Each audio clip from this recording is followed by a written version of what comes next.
There are several types of prairies in Texas, but they all share something in common. There's not a lot of them left. Historically, North American prairie would have ranged all the way from Texas up through Canada. We've actually lost about 99% of our original prairie extent to farming, especially the really intensive agriculture in the Midwest, and ranching. And so the loss of these prairies represents a really profound loss of biodiversity. When prairies get converted into fields or private property, typical processes like wildfires get suppressed, which can throw the environment off balance.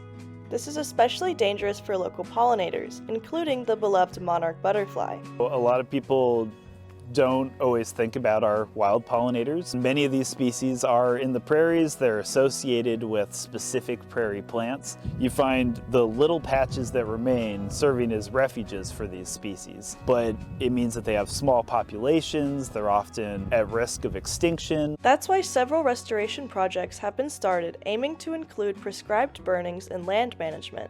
But who are the people behind this project? So the Wildflower Center was started in 1982 by Lady Bird Johnson as a wildflower research center. These days we're actually an official field station of the university, as well as being the State Botanical Garden of Texas. Our mission with our research is for direct management of land. We want to produce research and management practices so other institutions can implement our management practices on their properties. Say state or federal agencies, nonprofit conservation agencies, or just even private landowners in general. Our longest running project here has been running for over 20 years, and it was started as a project to understand the effects of land management, like burning across different seasons, but also how it interacts with things like climate change and drought. But restoring prairies doesn't just help our local pollinators. Prairies and grasslands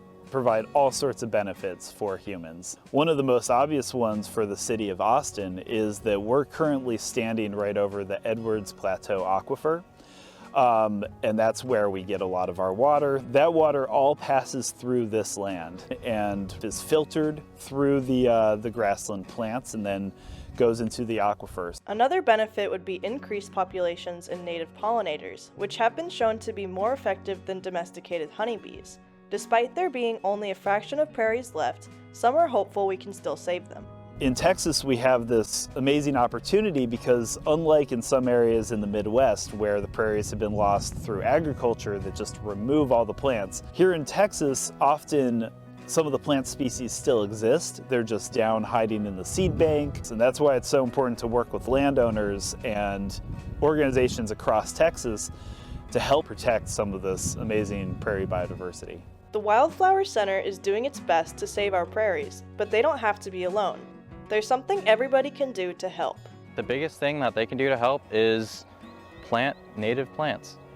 It's not so much about, getting a honeybee hive.